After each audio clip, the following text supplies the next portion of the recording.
Fala galera, tudo bem com vocês? Bora pro videozinho de hoje, aula 4 do SAEB, continuando nossos estudos, preparando a galerinha para fazer a prova do SAEB que tá chegando, finaleira de ano, turminha de nono ano cansada aí no ritmo dos estudos, mas tem provinha do SAEB pela frente, avaliando a nossa educação básica e ó, vamos junto para fazer uma baita de uma prova. Mas antes, curte esse vídeo, compartilha, se inscreve, bora fazer chegar o maior número de pessoas possível, beleza?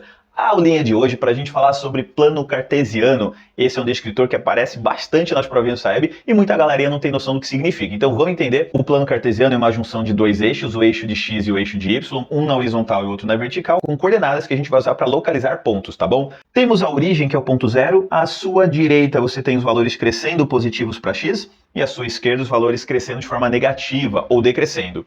Subindo valores positivos para y, descendo valores negativos de y, fechou? Gente, o eixo de x também é conhecido como o eixo das abscissas, ok? O eixo de y é conhecido como o eixo das ordenadas. Quando eu falo de um ponto no plano cartesiano, esse ponto sempre tem como referência primeiro o valor de x e depois o valor de y. Então, por exemplo, vou marcar aqui um ponto, ó, saindo do 2, do valor de x para o 2, encontrando o valor de y do 3. Tracei as coordenadas e vou chamar esse ponto de A. Quais as coordenadas do meu ponto A? Bom, primeiro o valorzinho do x dele, quanto que é? 2. O valor de y dele, quanto que é? 3. Então eu tenho um ponto, galera, localizado no primeiro quadrante do meu plano cartesiano de coordenadas 2 e 3. Sempre pontos do primeiro quadrante, o primeiro valor é positivo, o segundo valor também é positivo. Agora, vou colocar um outro exemplo aqui, ó, um ponto saindo do menos 3 do x, encontrando o 2 positivo do y. Vou chamar esse ponto de B. Quais as coordenadas do meu ponto B? O x dele é menos 3 e o y dele é 2. Percebam que esse ponto ele está localizado, então, no meu segundo quadrante. Segundo quadrante é toda essa região aqui, ó. As coordenadas de um ponto no segundo quadrante, o x dele vai ser sempre negativo e o y dele vai ser sempre positivo. Localizar agora um ponto aqui no terceiro quadrante. Vou marcar a coordenada menos 4 para o x e menos 2 para o y. Vou marcar aqui o meu ponto C.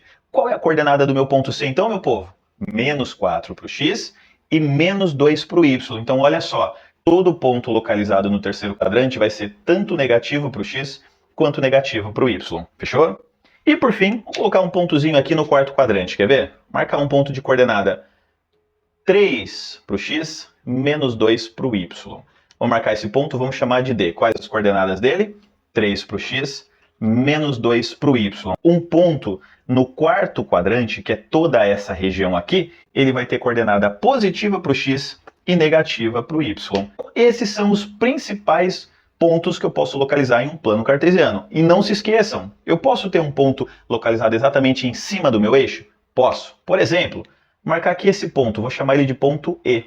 Qual é a coordenada do meu ponto E? O x dele vale 4 e o y dele está localizado exatamente no zero. Portanto, galera, todo ponto que a coordenada x tiver um valor e a coordenada y for nula, significa que esse ponto vai estar exatamente em cima do eixo das abscissas, o eixo x. Vou localizar um ponto aqui embaixo, ó. Vou chamar esse ponto de ponto F.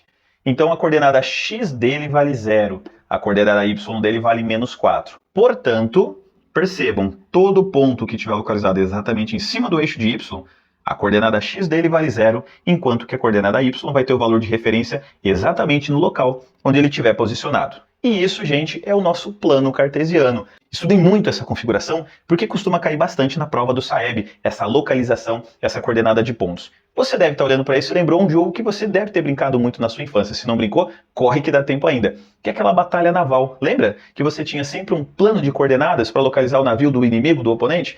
Coordenadas lá geralmente eram com letras e números. Mas a ideia é exatamente a mesma. E no dia a dia, galera, a gente tem muitas situações com plano de coordenadas, principalmente geográficas. Se você parar para perceber, o mundo é dividido em coordenadas para que a gente possa fazer nossas localizações, onde você tem leste, oeste, norte e sul, para localização de pontos no nosso mapa mundi. Beleza? Gente, se você curtiu essa ideia, bora estudar bastante que o SAEB está chegando. Resultados bons lá na provinha e colher bons frutos no futuro. Fechou? Bons estudos para vocês, aquele abraço.